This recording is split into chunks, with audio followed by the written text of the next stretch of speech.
MG യൂണിവേഴ്സിറ്റിയുടെ BA history understanding the modern world final year 6th സെമ്മിലെ question paper discuss ചെയ്യായിരുന്നു. നമ്മൾ 13 questions discuss ചെയ്തു. 14ാമത്തേത് ആണ് പാർട്ട് 4 വീഡിയോയിൽ. Comment on the structure of a League of Nations എന്നത് നമ്മൾ ഡിസ്കസ് ചെയ്തു. 15ാമത്തേതാണ് അടുത്തത്. What were the basic principles of fascism. ഫാസിസത്തിന്റെ അടിസ്ഥാന തത്വങ്ങൾ എന്തെല്ലാം എന്നതാണ് ചോദ്യം. ഓക്കെ, ഫാസിസം എന്താണ് നമുക്കറിയാം.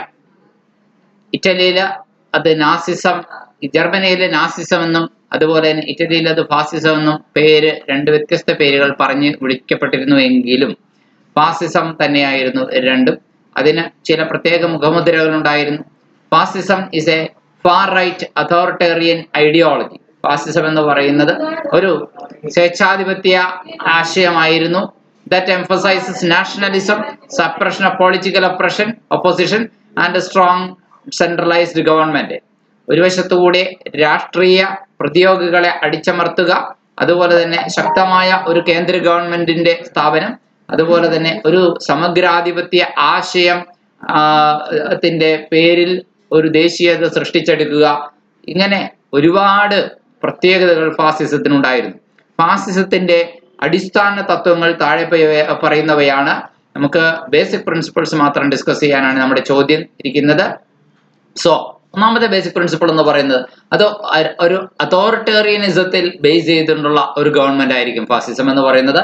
All the fascist regimes are typically ruled by a single dictator. ഒരു ഒറ്റ ഏകാധിപതി ആയിരിക്കും അത് ഭരിക്കുക. Or a small group of leaders, അഥവാ ഒന്നിലേറെ ആളുകൾ ഉണ്ടെങ്കിൽ അത് ഒരു ചെറിയ ഗ്രൂപ്പ് മാത്രമായിരിക്കും. അവരുടെ കയ്യിലായിരിക്കും രാജ്യത്തിന്റെ മുഴുവൻ അധികാരവും കേന്ദ്രീകരിക്കപ്പെടുക. Who exercise the total control of the government and society. ഗവൺമെന്റിന്റെ മേലും സമൂഹത്തിന്റെ മേലും അവരുടെ ടോട്ടൽ കൺട്രോൾ എക്സസൈസ് ചെയ്യുന്നത് അവരായിരിക്കും. രണ്ടാമത്തെ പ്രത്യേകത, നാഷണാലിസം എന്ന ആശയത്തെ അവർ ഉയർത്തിക്കൊണ്ടുവരും. ദേശീയത. ഫാസിസം emphasizes the superiority of one's own nation or ethnic group over the others. ഒരു സ്വന്തം രാജ്യത്തിന് മറ്റു രാജ്യങ്ങളെക്കാളും മറ്റു വംശീയതകളെക്കാളും ഒക്കെ മഹാത്മ്യമുണ്ടെന്നും അത് മഹത്തരമാണെന്നും അതിന്റെ സുപ്പീരിയോറിറ്റി അഥവാ അതിന്റെ മേൽക്കോയ്മ അവർ ഊന്നിപ്പറയും. Often promoting a sense of national unity and pride. പലപ്പോഴും ഒരു ദേശീയ ഐക്യത്തിനും ഒരു അഭിമാന ബോധത്തെയും അവർ പ്രോത്സാഹിപ്പിക്കും എന്നത്. അതിലൂടെ അവർ അവരുടെ കാര്യങ്ങൾ നേടും എന്നത്. ആന്റി ഡെമോക്രസി അഥവാ ജനാധിപത്യ വിരുദ്ധതയാണ് ഫാസിസത്തിന്റെ മറ്റൊരു മുഖമുദ്ര. അല്ലെങ്കിൽ നാലാമത്തെ പ്രത്യേകത, fascist ideologies reject democratic principles. ജനാധിപത്യ തത്വങ്ങളെ ഫാസിസ്റ്റ് ആശയങ്ങൾ തള്ളിക്കളയുന്നു. അതൊക്കെയാണ് ജനാധിപത്യ തത്വങ്ങൾ, such as free elections, individual rights and the rule of law. അതായത് സ്വതന്ത്ര ഇലക്ഷനുകൾ, വ്യക്തിയുടെ അവകാശങ്ങൾ, നിയമവാഴ്ച എന്നിവയൊന്നും അവർക്ക് പ്രസക്തമല്ല, പ്രധാനമല്ല.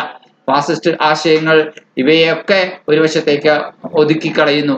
ഡെമോക്രാറ്റിക് പ്രിൻസിപ്പിൾസ്, ജനാധിപത്യ തത്വങ്ങൾ അവിടെ നിഷ്പ്രഭമാകുന്നു. സ്വതന്ത്ര ഇലക്ഷനുകൾ ആ രാജ്യങ്ങളിൽ നടക്കാതാകുന്നു. വ്യക്തിയുടെ അവകാശങ്ങൾ, വ്യക്തിയുടെ സ്വാതന്ത്ര്യം ഇവയൊക്കെ പരിമിതപ്പെടുന്നു. നിയമവാഴ്ചയും ഇല്ലാതാകുന്നു എന്നത് മറ്റൊരു പ്രത്യേകത. ഫാസിസ്റ്റ് ഐഡിയോളജികളിൽ എവിടെയൊക്കെ ഉണ്ടോ അവിടെയൊക്കെ മിലിറ്ററിസത്തിന് വലിയ പ്രാധാന്യമുണ്ട്. Fascist regimes often glorify military power. സൈനിക ശേഷിക്ക് വാഴ്ത്തിപ്പാടുകയാണ് ഫാസിസ്റ്റ് റെജിമുകളൊക്കെ ചെയ്യുന്നത്. ആൻഡ് അഗ്രഷൻ, അതുപോലെ ആക്രമണത്തെ. Using violence and intimidation to achieve their goals. അക്രമം ഉപയോഗിച്ച് അതുപോലെ തന്നെ അവരുടെ ലക്ഷ്യങ്ങൾ നേടുവാനായിട്ട് അവർ ശ്രമിക്കും എന്നുള്ളതാണ്. അഞ്ചാമത്തെ പ്രത്യേകത പറയുന്നു, സപ്രഷൻ ഓഫ് ഒപ്പോസിഷൻ. പ്രതിപക്ഷത്തെ അടിച്ചമർത്തുക, പത്രങ്ങളെ, മാധ്യമങ്ങളെ അടിച്ചമർത്തുക. ഇത് ഫാസിസ്റ്റ് ഐഡിയോളജികൾ ഉള്ള ഗവൺമെന്റുകൾ എല്ലാ കാലത്തും ചെയ്തു വരുന്ന കാര്യമാണ്. Fascist governments typically suppress or eliminate opposition including political parties. രാജ്യത്തെ രാഷ്ട്രീയ പാർട്ടികൾ അടക്കം അവർ ഇല്ലായ്മ ചെയ്യാൻ ശ്രമിക്കും. തൊഴിലാളി പ്രസ്ഥാനങ്ങളെ ഇല്ലായ്മ ചെയ്യാൻ ശ്രമിക്കും. ട്രേഡ് യൂണിയനുകളെ ആൻഡ് ഇൻഡിപെൻഡന്റ് മീഡിയ, സ്വതന്ത്ര മാധ്യമങ്ങളെയും. Corporate power. Fascist regimes often collaborate closely with corporate interest. Fascist ഭരണകൂടങ്ങൾ പലപ്പോഴും കോർപ്പറേറ്റ് താല്പര്യങ്ങൾക്കും വലിയ വമ്പൻ കുത്തക കമ്പനികൾക്കും കൂട്ടുചേർന്ന് നിന്നുകൊണ്ട് തീർച്ചയായിട്ടും അവരുടെ താല്പര്യ സംരക്ഷണത്തിന് തങ്ങളുടെ ഭരണത്തിന്റെ പോരായ്മകളെ മറച്ചു വയ്ക്കാൻ വേണ്ടിയിട്ട് ഈ ബിസിനസ് ഗ്രൂപ്പുകളെ കൂടെ കൂട്ടും. പ്രൊമോട്ടിംഗ് ദ പവർ, അങ്ങനെ അവരുടെ അധികാരം ശക്തിപ്പെടുത്തും. And influence of large business and industrialist. എന്നിട്ട് ഒരുപാട് വമ്പൻ ബിസിനസ്സുകാരെയും വ്യവസായികളെയും സ്വന്തം കീശയിലാക്കി വയ്ക്കും. തീർച്ചയായിട്ടും അവരുടെ പണവും അവരുടെ സാധ്യതകളും ഉപയോഗപ്പെടുത്തുക എന്നത് തന്നെയാണ് അതിന്റെ ലക്ഷ്യം. റേസിസം ആൻഡ് xenophobia അതാണ് മറ്റൊരു പ്രത്യേകത. ഫാസിസ്റ്റ് പ്രിൻസിപ്പിൾസിൽ വരുന്ന മറ്റൊരു ആശയമാണ് റേസിസം ആൻഡ് xenophobia. എന്താണ് xenophobia? xenophobia എന്ന് പറഞ്ഞാൽ, ഫോബിയ എന്ന് പറഞ്ഞാൽ എല്ലാത്തരം ഭയങ്ങളെയും നമ്മൾ പറയുന്ന വാക്കാണ് ഫോബിയ എന്ന്. Fear or dislike of people from other cultures or countries. മറ്റു രാജ്യങ്ങളിലെ മനുഷ്യരെ ഭയപ്പെടുക, മറ്റു സംസ്കാരത്തിലെ ജനതയെ ഭയപ്പെടുക, ഇതാണ് xenophobia. ഇത് അതുപോലെ തന്നെ വംശീയത, റേസിസം, ഇതൊക്കെയാണ് ഫാസിസത്തിന്റെ ഏഴാമത്തെ പ്രത്യേകതയായിട്ട് നമുക്ക് പറയാനുള്ളത്. Fascist ideologies often incorporate racist and xenophobic elements. Fascist ആശയങ്ങൾ പലപ്പോഴും വംശീയമായ ആശയങ്ങളെ, xenophobic എലമെന്റ്സിനെ ഉയർത്തി കാണിച്ചിരുന്നു. Scapegoating minority groups of foreigners for societal problems. എന്നിട്ട് സമൂഹത്തിലുള്ള പ്രശ്നങ്ങൾക്ക്, സാമ്പത്തിക തകർച്ചകൾക്ക് എല്ലാത്തിനും ബലിയാടാക്കുക, സ്കേപ്പ് ഗോഡ് ആക്കുക എന്ന് പറയുന്നത് അവിടുത്തെ ന്യൂനപക്ഷ സമൂഹങ്ങളെയോ ഒരുപക്ഷെ അന്യ വംശീയ വിഭാഗത്തിൽപ്പെടുന്നവരെയോ ആയിരിക്കും. നാസി ജർമ്മനി യഹൂദന്മാരെയാണ് ഇവിടെ സ്കേപ്പ് ഗോഡ് ആക്കിയത്. നാസി ജർമ്മനി ജ്യൂസിനെയാണ് ബ്ലെയിം ചെയ്തത്. അവരുടെ എക്കണോമിക് പ്രോബ്ലംസിനും അവരുടെ സോഷ്യൽ പ്രോബ്ലംസിനും എല്ലാം കാരണം യഹൂദന്മാരാണ് എന്നാണ് ഹിറ്റ്ലർ പറഞ്ഞു വെച്ചത്. അങ്ങനെ പറഞ്ഞ് പഠിപ്പിച്ച് തൻ്റെ നാട്ടിലെ ജർമ്മൻകാരെ യഹൂദന്മാർക്കെതിരായിട്ടുള്ള വികാരം ഉണർത്തിയെടുത്ത് അങ്ങനെ ജനക്കൂട്ടത്തെ ഒന്നാകെ മാനിപ്പുലേറ്റ് ചെയ്യുവാനായിട്ട് ഹിറ്റ്ലർ ആ ആശയത്തെ ഉപയോഗപ്പെടുത്തി എന്നതാണ്. എട്ടാമത്തെ പ്രത്യേകത ഫാസിസത്തിന്റെ കൾട്ട് ഓഫ് പേഴ്സണാലിറ്റിയാണ്. എന്ന് പറഞ്ഞാൽ ഒരു വ്യക്തിയാരാധന എന്ന് നമുക്ക് പറയാം.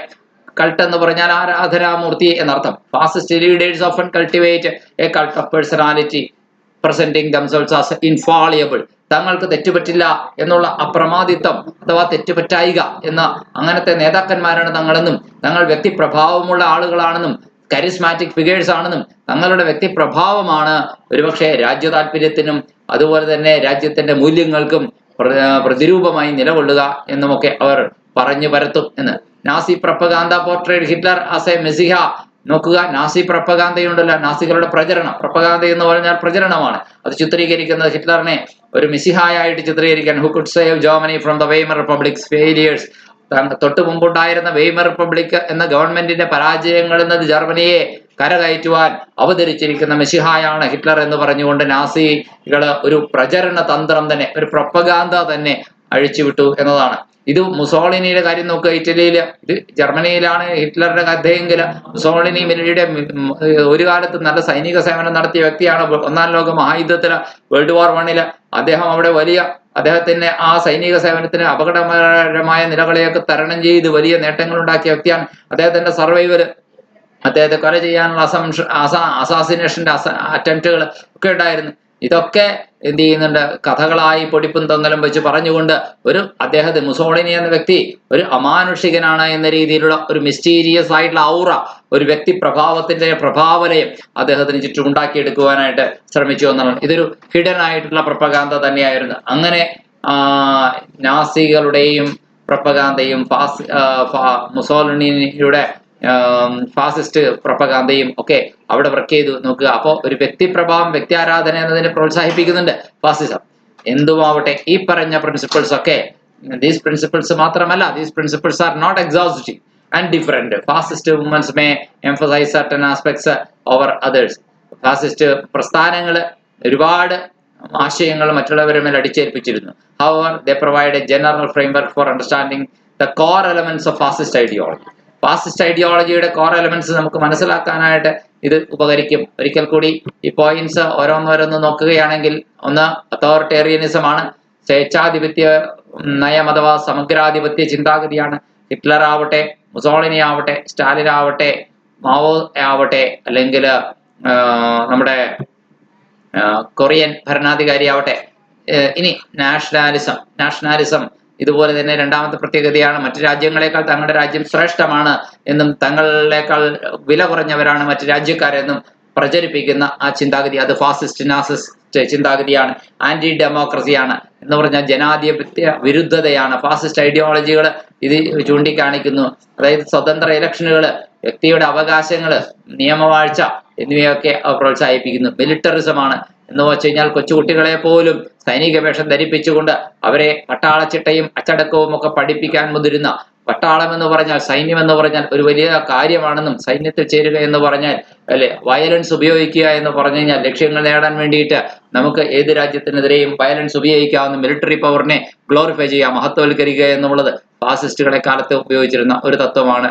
അഞ്ചാമത്തെ തത്വം സപ്രഷൻ ഓഫ് ഒപ്പോസിഷൻ ആണ്. പത്രങ്ങളെ മാധ്യമങ്ങളെയും പ്രതിപക്ഷത്തെയും മറ്റു രാഷ്ട്രീയ പാർട്ടികളെയും ഇല്ലായ്മ ചെയ്യുക എന്നുള്ളത് ഫാസിസത്തിന്റെ മറ്റു പ്രത്യേകതയാണ്. കോർപ്പറേറ്റ് പവറിനെ കൂട്ടുപിടിക്കുക, എന്നിട്ട് അവരെയും കൂടി ചേർത്ത് രാഷ്ട്ര താല്പര്യത്തിനപ്പുറത്തേക്ക് വ്യക്തിയുടെയും അവരുടെ ഫാസിസ്റ്റ് ചിന്താഗതികളുടെയും പ്രോത്സാഹനത്തിന് ഉപയോഗപ്പെടുത്തുക എന്നുള്ളത്.